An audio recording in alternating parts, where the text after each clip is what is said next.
एक अपने कॉपी में इनको लिख लीजिए, ठीक है, क्योंकि यही टाइप आपके एग्जाम में आती है। इन्हीं टाइप से बाहर आपका क्वेश्चन कभी नहीं पूछा जाता, तो लिख लोगे तो आपके नंबर पूरे बन जाएंगे। देखिए पहली जो टाइप मैंने ली है ये आपके सीटेट के एग्जाम में हमेशा ही पूछी जाती है। क्वेश्चन कैसा पूछा जाता है, कोई भी नंबर आपको दे देगा और फिर पूछेगा सबसे छोटा सारगुणज यानी कि स्मॉलेस्ट कॉमन मल्टीपल निकालिए। एक नंबर का एक क्वेश्चन बहुत बार पूछा गया है। यह पूछ लेता है एग्जामिनर, किसी भी आपको नंबर देके कि सबसे बड़ा सारगुणनखंड यानी बिगेस्ट कॉमन फैक्टर क्या होगा, ठीक है। तो एक नंबर का सारगुणज आपसे एग्जामिनर पूछ लेता है, या कभी कभी दोनों ही पूछ लेता है। अब इसको सोल्व करने का तरीका मैं आपको कराता हूं कैसे करना है। अपने रजिस्टर में ये टाइप को और इस सॉल्यूशन को जो मैं आपको बता रहा हूं इनको दोनों को नोट डाउन कर लेना। आपको मैथ्स कुछ और अलग से पढ़ने की बिल्कुल भी जरूरत नहीं पड़ेगी, ठीक है। देखिए अब यहां पर एग्जामिनर ने आपको क्वेश्चन दिया है कि 5, 10, 35 के सबसे छोटे सारगुणज और सबसे बड़े सारगुणनखंड का अंतर बताना है, डिफरेंस बताना है। देखिए यहां पर जब भी आपसे एग्जामिनर पूछे सबसे छोटा सारगुणज किसी भी नंबर का या स्मॉलेस्ट कॉमन मल्टीपल, तो जो भी नंबर आपको दिए हुए हैं उन नंबर का आप लोगों को एलसीएम निकाल लेना है, ठीक है। ये समझ में आ गई। और जब पूछे सबसे बड़ा सारगुणनखंड या फिर बिगेस्ट कॉमन फैक्टर, तो जो नंबर आपको दिए हुए हैं जैसे यहां पर दिए हुए उनका आप लोगों को एचसीएफ निकालना है। समझ गए, स्मॉलेस्ट में एलसीएम और बिगेस्ट में एचसीएफ निकालना है। अब निकालते हैं। देखिए पहले निकालते हैं सबसे छोटा सारगुणज यानी इनका एलसीएम। तो अगर हम 5, 10 और 35 का एलसीएम निकालेंगे तो कितना होगा, काटेंगे 5 1 जा 5, 5 2 जा 10, 5 7 जा 35, ठीक है। अब उसके बाद जब तक एक नहीं आ जाता जब तक हम लोग करते हैं, ठीक है। अब उसके बाद 7 से, तो 7 1 जा 1 1 1, तो कितना निकल कर आ गया, 5 2 जा 10, 10 की 7 से करेंगे 70, तो एलसीएम निकल कर आ गया आपका 70 और यही आपका आंसर हुआ, यानी स्मॉलेस्ट कॉमन मल्टीपल आपका हुआ 70 हो गया, ठीक है। तो आप लोग समझ गए। उसके अलावा अब निकालते हैं बिगेस्ट कॉमन फैक्टर यानी सबसे बड़ा सारगुणनखंड। इसमें हम लोग क्या निकालते हैं, एचसीएफ। तो देखिए एचसीएफ किसी भी नंबर के निकालने का क्या तरीका होता है, एक ऐसा नंबर लेना होता है जो सभी नंबर को डिवाइड कर दे। अगर मान लीजिए हम लोग 5 ले लेते हैं, तो 5 से देखिए 5 भी डिवाइड हो जाएगा, 10 भी डिवाइड हो जाएगा और 35 भी डिवाइड हो जाएगा। तो एचसीएफ क्या निकल कर आ गया, 5। एलसीएम निकला 70, एचसीएफ निकला आपका 5 निकला। अब यहां पर एग्जामिनर ने क्या पूछा है, इन दोनों का अंतर पूछा है यानी डिफरेंस पूछा है। कभी कभी इन दोनों का जोड़ आपसे पूछ लेता है, ठीक है। तो अगर अंतर पूछा है तो अंतर कर दो।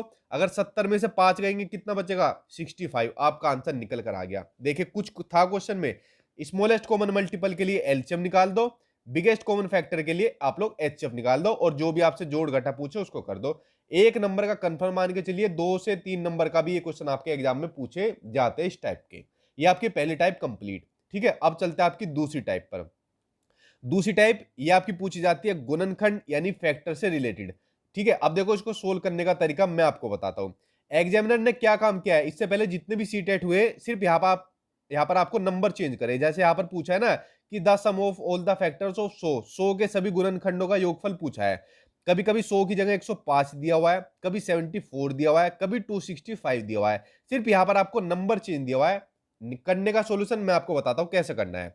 जो भी नंबर आपको पूछे उसका फैक्टर पूछे, आप लोग क्या काम कीजिए, उसका एलसीएम ले लो आप। अगर हम लोग 100 का एलसीएम ले लेंगे तो पहले एलसीएम लेते हैं। 2 5 जा 10, 0, 2 से करेंगे तो 2 2 जा 4, 2 5 जा 10, उसके बाद 5 से करेंगे 5 5 जा 25, और उसके बाद फिर 5 से करेंगे 5 1 जा 5। पहला लोग काम हमने क्या काम किया, एलसीएम ले लिया उस 25, और उसके बाद फिर 5 से करेंगे 5 1 जा 5। पहला लोग काम हमने क्या काम किया, एलसीएम ले लिया उस नंबर का, यानी 100 का हमने एलसीएम ले लिया। अब दूसरा काम क्या काम करना है, इसको ध्यान से समझना, हो सके तो अपनी राइटिंग में लिख लेना कॉपी में। जो नंबर जितनी बार आया है उसकी पावर उतनी बार लिखेंगे, ठीक है। जैसे 2 कितनी बार आया है, 2 1 और 2 बार आया है तो 2 की पावर 2 तक लिखेंगे, ठीक है। और शुरुआत करेंगे 0 से। 2 की पावर 0 प्लस 2 की पावर 1 प्लस 2 की पावर 2, ठीक है। दो क्योंकि 2 2 बार आया है, अगर 2 3 बार आता तो प्लस 2 की पावर 3 कर देते। फिर इस तरीके से 5 कितनी बार आया, 5 भी भाई आपका 2 बार आया, तो इसको भी ऐसे लिखेंगे करेंगे, लेकिन शुरुआत 0 से। 5 की पावर 0 प्लस 5 की पावर 1 प्लस 5 की पावर 2, इतना कर दिया। जिस भी नंबर की पावर 0 होती है, ठीक है, जिस भी नंबर की पावर 0 होती है उनकी वैल्यू हमेशा 1 होती है। तो 2 की पावर 0, इसकी वैल्यू क्या हो जाएगी, 1 प्लस उसके बाद 2 प्लस 2 का स्क्वायर 4 हो गया आपका। उसके अलावा 5 की पावर 0 यानी 1 प्लस 5 और 5 का स्क्वायर आपका 25। अब इनको जोड़ देंगे कितना हो जाएगा, 2 और 1 3, 3 और 1 4, 7। 7 के अलावा 5 और 1 6 और 25 और 6 31, ठीक है। तो अगर हम इनकी मल्टीप्लाई करेंगे 7 की 31 से, कितना आ जाएगा, 7 1 जा 7, 7 3 जा 21, 217 आपका आंसर आ गया। ये देखिए यहाँ पर आपका पहला ऑप्शन आपका 217 आपका आंसर आ गया। हमने क्या काम किया, हमने पहला काम किया, किसी भी नंबर का जब पूछे तो उसका एलसीएम ले लिया, पहला काम हमने ये किया। दूसरा काम किया, जो भी एलसीएम के नंबर निकल कर आए, जो नंबर जितनी बार आया उसकी पावर हमने उतनी बार ही लिख दी, ठीक है। सिर्फ क्वेश्चन में यही करना था और उसके अलावा कुछ नहीं करना। और यहाँ पर सिर्फ आपको नंबर चेंज देखने को मिलेगा, लेकिन आपको करना इसी तरीके से है।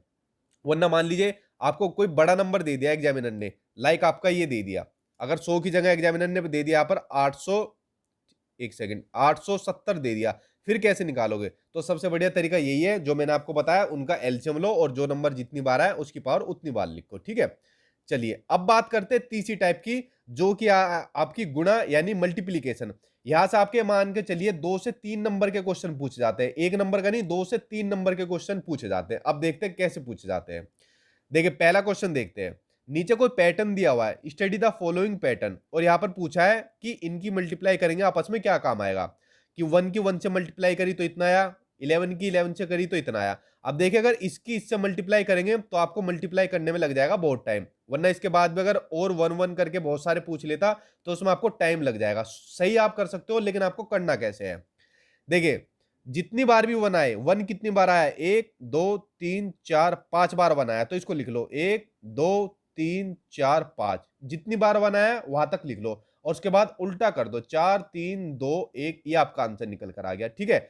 देखिए इसके अंदर कुछ करने के लिए था, कुछ भी करने के लिए नहीं था इस क्वेश्चन के आपके एग्जाम में। जो वन जितनी बार आया वहां तक उसको लिख लो और फिर उसको उल्टा करके आप लोग आंसर सीधा निकाल दो, वरना मल्टीप्लाई करने में इसको लग जाएगा आपको बहुत सारा टाइम, ठीक है। चलिए अब चलते हैं अगली टाइप पर। ये वाली आ गई आपकी अगली टाइप। इसमें आपको कैसे पूछा जाता है, कोई भी आपको ऐसे दो नंबर दे देगा और पूछ लेगा, उसमें इकाई अंक कभी आपसे एग्जामिनर पूछ लेगा, कभी आपसे पूछ लेगा दहाई अंक और इकाई अंक का योगफल या घटा, कुछ भी पूछ लेगा, ठीक है। यानी आपको डिजिट, 10 डिजिट और यूनिट का आपको कुछ भी पूछ लेगा। अब देखिए, अब इसको ध्यान से समझना, जब भी नंबर का आपको पूछे इकाई अंक, ठीक है, यानी पूछा आपको यूनिट डिजिट, तो इसमें क्या काम करना है, जिस भी नंबर को आपको मल्टीप्लाई करने के लिए दे, सिर्फ उनको लास्ट वाले नंबर ले लो, ये 9 और 3, क्योंकि आपकी यूनिट डिजिट यही शुरू होती है, ठीक है। 9 की 3 से मल्टीप्लाई करी तो कितना आ गया 27, और 27 में यूनिट डिजिट कितनी है 7, तो 7 निकल कर आ गई हमारी यूनिट डिजिट यानी इकाई अंक। ये हो गई आपकी पहली टाइप, ये होगी। उसके अलावा दूसरी टाइप जो आपको सामने स्क्रीन पर दिख रही है, उसमें क्या काम करना है, उसमें आपको 10 डिजिट और यूनिट डिजिट दोनों ही निकालनी है। देखिए उसमें, इसमें आपको लास्ट के दो नंबर लेने हैं 59 और 73। अगर हम लोग 59 और 73 की मल्टीप्लाई करेंगे तो कितना आ जाएगा, इसके एक बार मल्टीप्लाई करके देखियो, 9 3 जा 27 7, उसके अलावा ये आपका 0 और आपका 43 4307, ये आपका निकल कर आ गया। अगर इसमें इकाई अंक, इसमें पूछा दहाई अंक और इकाई अंक का योगफल, देखिए यूनिट डिजिट आपको ये, 10 डिजिट आपकी ये, पूछा क्या है जोड़, तो 0 में 7 जोड़ देंगे तो कितना आ जाएगा 7, आंसर आ गया आपका पहला। अगर आपसे पूछा यहाँ पर माइनस, तो 7 में से 0 घटा देते तो आपका तब भी वही आ जाता, ठीक है। करने के लिए कुछ नहीं था। अगर एग्जामिनर आपसे पूछे खाली इकाई अंक, तो लास्ट के सिर्फ ये वाले नंबर को आपको मल्टीप्लाई करनी है और उसका लास्ट का डिजिट लेनी है। अगर आपको दोनों ही पूछ ले तो दो नंबर की आपको लास्ट वालों की मल्टीप्लाई करनी है, ठीक है। इतना करना है सिर्फ इस क्वेश्चन में। चलिए अब चलते हैं अगली टाइप पर। आई होप आपको ये टाइप समझ में नहीं आ रही होगी। अगर कोई टाइप समझ में नहीं आए, नीचे कमेंट बॉक्स में लिख देना, नेक्स्ट वीडियो में मैं आपको बता दूंगा दोबारा से, ठीक है। लेकिन आप, मुझे ये पक्का यकीन है आपको ये समझ में आ जाएगी, चाहे वीडियो को आप लोग दूसरी बार देख लेना। अगला क्वेश्चन आपको दिया हुआ है, यानी अगली टाइप इसी से संबंधित आपकी मल्टीप्लाई से। कोई भी आपको दो नंबर दे देगा और पूछ लेगा उनमें कौन सी संख्या घटाई जाए या इनमें कौन सी संख्या जोड़ी जाए। ये आपका बहुत बार रिपीट होता है आपके सीटेट के एग्जाम में। देखिए अब इसके अंदर करना कुछ भी नहीं है, सिर्फ इसमें ये करना है, जैसे यहां पर पूछा है, यहां पर पूछा है 1109 इंटू 505, इसमें कौन सी संख्या घटाई जाए। मान लीजिए x घटा लेते हैं, ठीक है, ये हमने x घटा लिया ताकि कितना प्राप्त हो, ये प्राप्त हो, ठीक है। इसको लिख लीजिए आप 505050। अगर यहां पर पूछा कौन सी संख्या जोड़ी जाए तो प्लस x कर देते। अब 1109 की 505 से अगर मल्टीप्लाई करेंगे तो कितना आ जाएगा, मल्टीप्लाई करके देखते हैं, 5, उसके अलावा 4 3 और आपका 0 4, उसके अलावा ये हो गया आपका 0 और उसके अलावा ये 56। यानी 5,60,045 में से x माइनस किया तो ये हो जाएगा आपका 50 50 50। अब देखिए x की वैल्यू निकल कर आ जाएगी, इसमें से ये माइनस कर देगा, आपका आंसर आपका निकल कर आ जाएगा। ये तो आप लोग इतना कर सकते हो, सिर्फ आपको माइनस करना है इसमें से ये। मैं आपको सिर्फ टाइप समझा रहा हूं कि किस टाइप का क्वेश्चन आता है, कि कौन सी संख्या घटाई जाए और कौन सी संख्या जोड़ी जाए। तो x कर देना, घटाए तो प्लस पूछे तो प्लस कर देना, बाकी मल्टीप्लाई करके आप लोग इसको ऐसे सोल्व कर देना, ठीक है। ये आपका पूछा जाता है आपके एग्जाम में। अगली टाइप देखते हैं। अगली टाइप का क्वेश्चन है आपके स्क्वायर से रिलेटेड, ठीक है। पहले ध्यान लीजिए, स्क्वायर, ये सामने आपको स्क्वायर स्क्वायर दिया हुआ है, जिसकी सभी साइड क्या होती है, इक्वल होती है। मान लीजिए इसकी एक साइड 2 है, तो ये मान लीजिए सभी साइड इसकी 2 हो जाएगी, ठीक है। इतना आई होप आप लोगों को सभी को पता होगा। इसमें सिर्फ आप 2 फॉर्मूले याद करिए। एक फॉर्मूला पूछा जाता है आपका एरिया ऑफ स्क्वायर, ठीक है। एरिया ऑफ स्क्वायर ये होता है आपका साइड का स्क्वायर, ठीक है। ये होता है आपका एरिया ऑफ स्क्वायर। दूसरा पूछा जाता है आपका perimeter of square, perimeter of square, ठीक है। यानी स्क्वायर का वर्ग का परिमाप, ये होता है आपका 4a। ए का मतलब है साइड, यानी 4 की मल्टीप्लाई साइड से कर दो। सिर्फ ये 2 फॉर्मूले याद कर लो, अपने रजिस्टर में लिख लो, इस स्क्वायर से रिलेटेड 1 नंबर पक्के कर लोगे। देखिए किस तरीके का क्वेश्चन आपसे पूछा जाता है। यहां पर क्वेश्चन आपको पूछा हुआ है, एक वर्ग की भुजा 10 सेंटीमीटर है, ठीक है। यानी एक स्क्वायर की साइड 10 सेंटीमीटर है, ये हो गया आपका स्क्वायर। अगर इसकी एक साइड 10 है, तो मैंने क्या कहा था, सभी साइड इक्वल होती है, तो सभी साइड इसकी क्या हो जाएगी, 10 हो जाएगी, ठीक है। आगे पढ़ते हैं। यदि वर्ग की भुजा दोगुनी कर दिया जाए, यानी इसकी साइड को डबल कर दे, तो भाई अगर इसकी साइड को डबल कर दोगे, 10 की साइड डबल कितनी होगी, 20 हो जाएगी, तो सभी क्या हो जाएगी, 20। अगर इसकी सभी साइड को डबल कर दे, तो नया परिमाप यानी पेरीमीटर कितने गुना हो जाएगा। देखिए मैंने क्या बताया था, पेरीमीटर ऑफ स्क्वायर का फॉर्मूला वो होता है आपका 4a, ठीक है। अब सोल्व करते हैं। पहले वाले की अगर करेंगे 4 की मल्टीप्लाई 10 से करेंगे, क्योंकि यहां पर 10 आपकी साइड है, तो ये हो जाएगा आपका 4 की 10 से करेंगे 40। दूसरे वाले की 4 की मल्टीप्लाई 20 से करेंगे, हो जाएगा कितना आपका, 4 की 20 से करेंगे, ये हो जाएगा 80। पहले 40 था, उसके बाद कितना हो गया 80, तो कितना परिमाप हो गया, परिमाप डबल हो गया, तो आंसर हो जाएगा इसमें आपका दुगुना, यानी पहला आंसर सही हो जाएगा। देखिए क्वेश्चन में कुछ भी करने के लिए नहीं था, सिर्फ आपको पेरीमीटर का फॉर्मूला पता होना चाहिए, ठीक है। वर्ग का परिमाप ये होता है आपका 4a, बाकी उसके अलावा कुछ भी क्वेश्चन में नहीं था करने के लिए। एक इससे रिलेटेड आपका रेक्टेंगल का पूछा जाता है, वो मैं नेक्स्ट वीडियो में मैं आपको बताऊंगा। देखिए एक वीडियो के अंदर आज पॉसिबल नहीं हो पाएगा, मुझे 2 वीडियो लगेगी बनाने के लिए, पूरा कंप्लीट हो जाएगा ये आपका, और 15 नंबर का पूरा स्कोर आपको यही से देखने को मिलेगा, सिर्फ डिजिट चेंज मिलेगी आपको, ठीक है। अगला टाइप लिए आपके समय से यानी टाइम से रिलेटेड, 1 नंबर का एक कंफर्म मान के चलिए आपके एग्जाम में पूछा जाता है। अब इसको देखिए करने का तरीका। यहां पर क्वेश्चन पूछा हुआ है, एक रेलगाड़ी हैदराबाद से शुक्रवार को समय 13:15 पर चली, यानी 1:15 पर चली, और शनिवार को बेंगलुरु समय 7:30 पर पहुंची, यानी सुबह पहुंच गई। तो यात्रा में लगा समय कितना था। देखिए चली कितने बजे थी, 1:15 पर। भाई 13:15 का मतलब यही तो है, 1:15 पर चली, और पहुंची कब, 7:30 तक पहुंची। तो इसके बाद टाइम ले लेते हैं। अगर 1:15 में 1 घंटा जोड़ देंगे तो कितना हो जाएगा, 2:15। एक और घंटा जोड़ जाएंगे, 3:15। एक और जोड़ देंगे, 4 घंटा 15 मिनट। एक और जोड़ देंगे, 5:15, फिर 6:15, फिर 7:15, 8:15, 9:15, 10, 11, 12, 12 के बाद 1, 2, 3, 4, 5, 6, 7। तो यहां तक हो गया आपका 7:15, और पहुंची कितनी है, 7:30 पर। तो 15 मिनट और लिख लो यहां पर, ठीक है। अब देखिए कितने घंटे लगे, 1, 2, 3, 4, 5, 6, 7, 8, 9, 10, 11, 12, 13, 14, 15, 16, 17, 18। 18 तो लगे घंटे पहुंचने में, और मिनट कितनी थी, 15, यानी 18:15 आपका आंसर निकल कर आ गया।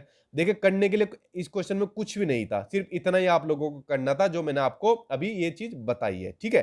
तो आंसर निकल कर आ गया आपका, सेम आपको ऐसे ही करना है, और 1 नंबर का एक कंफर्म ही पूछा जाता है आपके एग्जाम में। सिर्फ कैलकुलेशन करनी है आपको, इसके अंदर और कुछ नहीं करना। अगली टाइप आपकी स्थानीय मान और जातीय मान से संबंधित, यानी प्लेस वैल्यू और फेस वैल्यू से रिलेटेड। अब देखो इसको सोल्व करने का तरीका। यहां पर एग्जामिनर आपको कोई भी नंबर दे देगा, जैसे यहां पर पूछा हुआ है कि 29,503 में 5 के स्थानीय मान और 32,071 में 7 के अंकित मान में क्या अंतर है। अब देखिए जब भी एग्जामिनर आपको दे स्थानीय मान, यानी पूछे आपको प्लेस वैल्यू, तो जिस भी नंबर की प्लेस वैल्यू पूछे उसके बाद जितने नंबर होंगे उनको जीरो में कन्वर्ट कर लेना। 5 का पूछा है, 5 के बाद कितने नंबर है, 1 2, 2 नंबर है, तो 5 के बाद 2 जीरो लगा दे, ये हमारी निकल कर आ गई प्लेस वैल्यू। उसके अलावा जिस भी नंबर का अंकित मान या जातीय मान या फेस वैल्यू पूछे, वो हमेशा वही नंबर होता है, उसमें कुछ भी चेंज नहीं करना होता। तो 7 का अंकित मान पूछा है तो आपका 7 का अंकित मान 7 ही हो जाएगा। अब पूछा क्या है, पूछा है आपका डिफरेंस यानी अंतर। 500 में से अगर 7 चले जाएंगे तो कितना बचेगा, 493। आंसर आपका निकल कर आ गया। ठीक है, तो देखिए समझे, प्लेस वैल्यू में जिस भी नंबर का प्लेस वैल्यू पूछे, उस नंबर के बाद जितने नंबर है उनको जीरो में कन्वर्ट कर लो, और फेस वैल्यू हमेशा वही रहती है। इसको आप ऐसे याद कर सकते हो, हमारा फेस हमेशा वही रहता है सेम, वो चेंज नहीं होता, लेकिन प्लेस हमारा चेंज होता रहता है, इसलिए हमने नंबर को चेंज कर दिया जीरो में। ये हो गई आपकी पहली टाइप। ठीक है, पहला क्वेश्चन इस टाइप का। इसी में आपकी दूसरी टाइप का पूछा जाता है, ये आपको पूछ लेता है एग्जामिनर डेसिमल में। वो आपका सिंपल था, यहां पर पूछ लिया आपको डेसिमल में। जैसे आपको डेसिमल दिया हुआ है कि 5 का स्थानीय मान पूछे। देखिए, जब आपको एग्जामिनर पूछे डेसिमल में, जो भी नंबर का आपको पूछे स्थानीय मान, उस नंबर को ऊपर लिख लो, 5 को ऊपर लिख लिया, और डेसिमल के बाद जितने नंबर पर वो नंबर है उनको जीरो में कन्वर्ट कर दो। तो 1 2 3, 3 नंबर पर है तो 3 जीरो लगा दो, आंसर आपका निकल कर आ गया। ठीक है, कितना सिंपल था। अगर मान लीजिए मैं पूछी इसमें आपका कि 5 की जगह कर दूं 7 का स्थानीय मान क्या होगा, तो 7 का पूछा है, 7 ऊपर कर दो, और उसके बाद 7 कितने नंबर पर आ रहा है डेसिमल के बाद, 1 2, 2 नंबर पर आ रहा है, तो 2 जीरो लगा दो, ये आपका आंसर निकल कर आ गया। ठीक है, ये आपका दूसरा क्वेश्चन हो गया इसी टाइप से रिलेटेड। और प्लेस वैल्यू फेस वैल्यू आपके एग्जाम में हमेशा ही पूछा जाता है। अगली टाइप है भाई आपकी कोण से रिलेटेड, यानी आपके एंगल से रिलेटेड। एक नंबर का ये आपका पूछा जाता है। और देखिए, मैंने सारे ही कोण जितने भी होते हैं सामने आपको स्क्रीन पर दिख रहे हैं सभी लिख दिए, क्योंकि कोई सा भी एक कोण एग्जामिनर पूछ लेता है। जैसे पहला कोण है, इनको लिख लीजिए या स्क्रीनशॉट ले लीजिए, सामने स्क्रीन पर आपको दिख रहा है। पहला आपका एक्यूट एंगल यानी न्यून कोण, ये होता है आपका 0 से 90 डिग्री के बीच, यानी 90 डिग्री से छोटा। दूसरा होता है आपका राइट एंगल यानी समकोण, ये होता है आपका 90 डिग्री। तीसरा होता है आपका ऑब्ट्यूज एंगल यानी अधिक कोण, जो होता है आपका 90 डिग्री से 180 डिग्री के बीच में, यानी 180 डिग्री से छोटा। अगला होता है आपका स्ट्रेट एंगल यानी रिजु कोण, जो होता है आपका 180 डिग्री का। अगला होता है आपका कॉम्प्लीमेंट्री एंगल यानी कोटि पूरक कोण, ये होता है आपका सम ऑफ टू एंगल इज 90, यानी अगर दो एंगल का योग 90 हो, जैसे मान लीजिए एक तो हो गया आपका 60 डिग्री प्लस एक हो गया आपका 30 डिग्री, तो ये क्या हो जाएगा आपका कॉम्प्लीमेंट्री एंगल। और आपके सीटेट के एग्जाम में पूछा गया है ये कई बार क्वेश्चन। ठीक है, आपको यहाँ पर वो खाली डैश दे देगा और पूछेगा इसमें क्या आएगा। उसके अलावा एक लास्ट बचा आपका सप्लीमेंट्री एंगल, ये होता है आपका the sum of two angle is 180। Complementary में दो कोणों का योग 90 डिग्री होता है, और सप्लीमेंट्री में दो कोणों का योग 180 डिग्री होता है। जैसे मान लीजिए हम लोग ये कर दे 90 प्लस 90, तो हो जाएगा आपका 180 डिग्री। तो सभी कोण के बारे में बता दिया मैंने आपको। अब देखिए इससे रिलेटेड क्वेश्चन जो आपके एग्जाम में पूछा गया है। यहां पर पूछा हुआ है कि number of degrees in 4 and 2/3 of right angle is, कि 4 और 2/3 समकोणों में डिग्रियों की संख्या क्या है। अब देखिए, आपको समकोण पता होना चाहिए यानी राइट एंगल, तो ये रहा आपका राइट एंगल। ठीक है, राइट एंगल समकोण डिग्री कितना होता है, 90 डिग्री का होता है। ठीक है, अब देखिए क्वेश्चन को सोल्व कर दो, हमें पता चल गया भाई समकोण 90 डिग्री का होता है। अब पूछा क्या है, 4, तो 4 लिख लो, 4 इंटू 90 डिग्री, 4 और 2/3, 2/3 यानी 2/3, 2/3 ऑफ 90 डिग्री। सोल्व कर दो, 4 की 90 से करेंगे 360 डिग्री। उसके अलावा इसको सोल्व करेंगे, 3 3 जा 90, 0, 30 की 2 से करेंगे 60। एक आ गया आपका 2/3 60, और ये आ गया आपका 4। 360 में अगर हम 60 जोड़ देंगे कितना हो जाएगा, 420। आंसर आपका निकल कर आ गया। ठीक है, देखिए सिर्फ आपको एंगल के बारे में पता होना चाहिए था, उसके बाद 2/3 पूछे, 4/3 पूछे, 10/3 पूछे, कितना भी पूछे आप लोग उसका सिंपली आंसर निकाल दोगे। तो जितने भी एंगल थे कोण थे ऊपर मैंने आपको बता दिए, उनको अच्छी तरीके से कर लेना। जो चीज आपको बता रहा हूं ना सिर्फ आपके सीटेट के एग्जाम के लिए महत्वपूर्ण है, बल्कि जो आपको वैकेंसी निकलेगी आगे, जॉब निकलेगी आपकी टीचिंग की, वहां पर जो आपको मैथ्स पूछा जाएगा वो इसी तरीके से सोल्व कराऊंगा मैं आपको। ठीक है, इसलिए बेफिक्र रहिए, मैथ्स का आपका सारा डर मैं खत्म करा दूंगा। ना सिर्फ आपके सीटेट के लिए करा रहा हूं, बल्कि आने वाले एग्जाम के लिए भी करा रहा हूं। आगे आगे आपकी टाइप मापन यानी मेजरमेंट। एक नंबर का क्वेश्चन आपके सीटेट के एग्जाम में 100% पूछा जाता है, कभी कभी 2 से 3 नंबर के क्वेश्चन भी आपको पूछे गए हैं। अब इसको सोल्व करने का तरीका समझ लो, मेरे एक एक शब्द पर ध्यान से सुनना जो मैं आपको बता रहा हूं, ये जिंदगी में आपको दोबारा पढ़ने की जरूरत नहीं पड़ेगी मेजरमेंट को। सामने आपको स्क्रीन पर दिख रहे हैं मिली, सेंटी, डेसी, ये लीटर, मीटर, ग्राम, डेका, हेक्टोर, किलो। ठीक है, ये मैंने एक क्या बताइए, एक ट्रिक के माध्यम से मैं आपको बता रहा हूं, और इसी तरीके से आपको करना है। हो सके तो इसका स्क्रीनशॉट ले लो।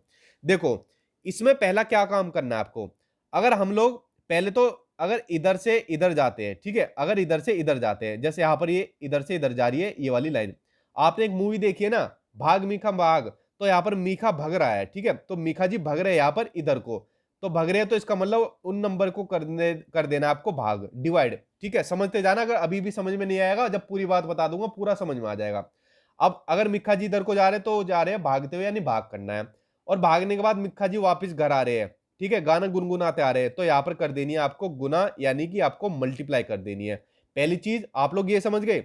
उसके बाद दूसरी चीज, जितने भी आपको दिया हुआ है इन सभी के बीच में 10 का अंतर होता है, ठीक है, सभी के बीच में 10 का अंतर होता है। दूसरी चीज ये, बस ये दो चीज आपको पता होनी चाहिए, आपका ये चैप्टर खत्म, ठीक है। अब देखिए कैसे, अगर मैं आपसे पूछूं कि भाई 1 किलो लीटर में कितने लीटर होते हैं, 1 किलो लीटर में कितने, अब देखिए किलो को इधर जाना पड़ेगा, और इधर जाते होते मिक्का जी क्या काम करते हैं, गुनगुनाते हुए, यानी गुना करते हैं, तो 10 तो ये हो गया, उसके अलावा एक और हो गया 10 ये हो गया, और एक और हो गया आपका 10 ये हो गया, यानी 1 किलो लीटर में कितने लीटर हो जाएंगे, तो 3 जीरो आ जाएगी, 1 2 3, यानी 1000 लीटर हो जाएंगे, समझ गए, ठीक है। अगर मैं पूछूं आपसे 1 मिलीमीटर में कितने मीटर होते हैं, तो देखिए 10 यहाँ होंगे, यानी 1/10, उसके अलावा 10 यहाँ हो जाएंगे 1/10, और उसके बाद यहाँ हो जाएंगे 1/10। क्यों? क्योंकि इधर को जाते हुए मिक्खा सिंह भाग रहे हैं, यानी भाग करना है, तो कितना हो जाएगा 1/1000, यानी कि 1 मिलीमीटर में 1000 मीटर होते हैं, या 1 मिलीलीटर में 1000 मिलीलीटर होते हैं, या 1 मिलीलीटर में 1000 मिलीग्राम होते हैं, समझ गए। अब सिर्फ इतना ही आपको अपने एग्जाम में करना है। आई होप आप लोग इसको समझ गए होंगे अच्छी तरीके से। अब देखिए क्वेश्चन को सोल्व करने का तरीका, ये वो ट्रिक है जो मैंने बनाई हुई है, बहुत मेहनत लगी इस ट्रिक को बनाने में। अगर अच्छी लगे तो आप लोग चैनल सब्सक्राइब कर लेना, आगे भी ऐसी तैयारी कराऊंगा, और उसके बाद वीडियो को लाइक भी कर देना।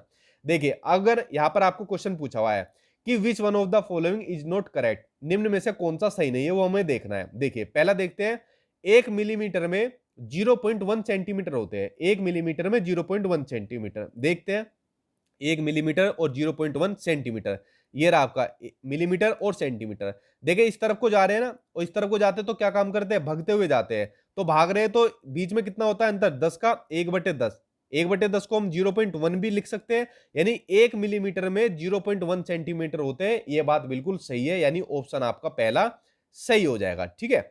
उसके अलावा दूसरा ऑप्शन देखते हैं, दूसरा ऑप्शन है 3 लीटर और 30 मिलीलीटर, ठीक है, 300 मिलीलीटर। अब यहां पर 30 मिलीलीटर तो आपको दिया हुआ है, ठीक है, अब 3 लीटर को मिलीलीटर में कन्वर्ट कर लो। पहले तो ये देख लो 1 लीटर में कितने मिलीलीटर होते हैं, ये रहा आपका मिली, 1 मिलीलीटर में कितने लीटर होते हैं, देखिए यहां पर आपका 10, यहां पर आपका 100, यहां पर आपका 1000, ठीक है, तो 1 मिलीलीटर में कितने लीटर हो गए आपके, 1000 हो गए, ठीक है। यहां पर आपको ये पूछा हुआ है ना, नहीं आपको क्वेश्चन उल्टा पूछा हुआ है, एक सेकंड, यहां पर आपको पूछा हुआ है 1 लीटर में, 1 लीटर को मिलीलीटर में कन्वर्ट करना है। ये देखिए 1 लीटर को मिलीलीटर में, तो यहां से इधर जाएंगे, फिर इधर से ऐसे जाएंगे, फिर इधर से ऐसे जाएंगे, यानी गुनगुनाते हुए गुना करते हुए जाएंगे, तो हो जाएगा आपका 10, ये हो जाएगा आपका 10, ये हो जाएगा आपका 10, यानी 1000, ठीक है, यानी 1 लीटर में 1000 मिलीलीटर होते हैं। तो अगर 1 लीटर में 1000 मिलीलीटर होते हैं, तो 3 लीटर में कितने हो जाएंगे, तो भाई 3 लीटर में हो जाएंगे आपके 3000 मिलीलीटर, ठीक है, 3 लीटर में 3000 मिलीलीटर। उसके अलावा 30 मिलीलीटर ये है, तो 3000 में 30 जोड़ेंगे कितना हो जाएगा, 3030 हो जाएगा, लेकिन यहां पर आपको दिया हो कितना है 300, तो यानी ये ऑप्शन आपका गलत है, ठीक है। देखिए कुछ नहीं करा, सिर्फ हमने इस मेथड के थ्रू सब चीज निकाल ली। इस मेथड को वेरी वेरी इंपॉर्टेंट लिख लेना, यहां से आपके लिए मानकर चलिए 2 से 3 क्वेश्चन बन जाएंगे, और आपकी वैकेंसी जो आगे निकलेगी उसमें भी काम आएगा।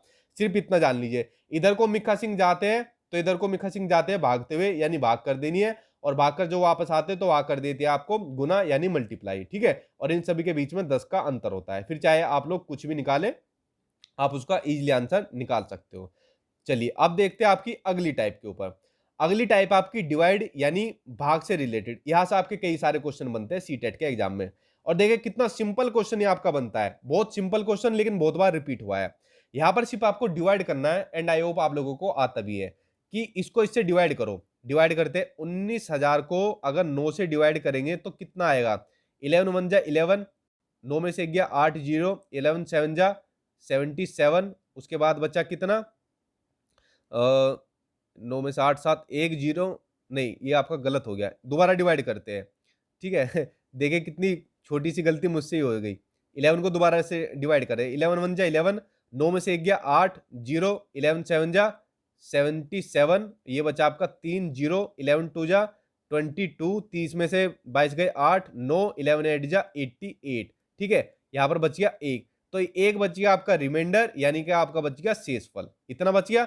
अब दूसरे नंबर की आप लोग डिवाइड कर दो, दूसरे नंबर की डिवाइड करो, देखो कितने सिंपल। मैं तभी तो बोलता हूँ सीटेट का मैथ्स बहुत ही सिंपल आता है, सिर्फ कैलकुलेशन होती है इसमें। 11 की करेंगे, 11 8 जा 88, उसके बाद बचा 2, 9, 11 टू जा 22, 9 में से 2 गए 7, 0, 11 6 जा आपका 66, 70 में से 6 गए बचेंगे 4।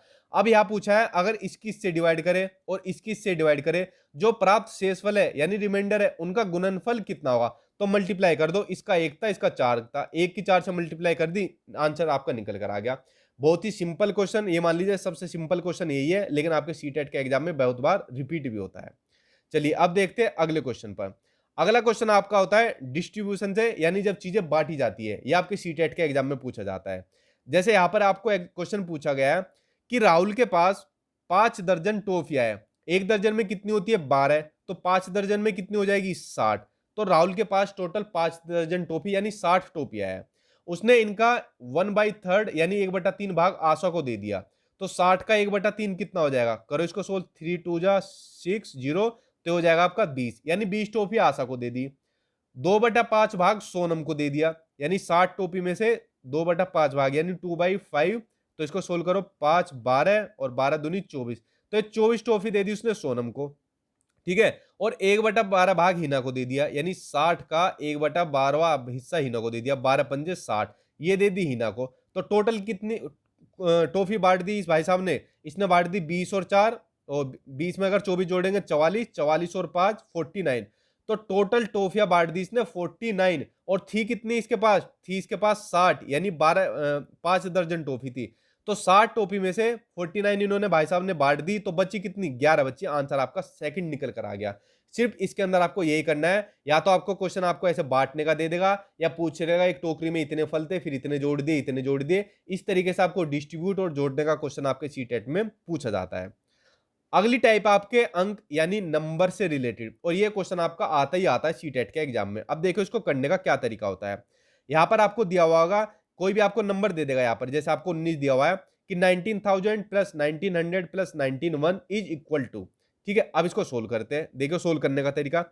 19,000 इसको लिख लो पहले, 19 1 2 3 हजार, 19 सैकड़े यानी 1900, इसको भी लिख लो 1900, और 19 वन यानी 19 इकाई, तो ये लिख लिया 19, किसके बराबर हो जाएगा, जोड़ दो 9 1 9 9 1 जोड़ा 2 0, और ये हो जाएगा 20,919, आंसर आपका निकल कर आ गया।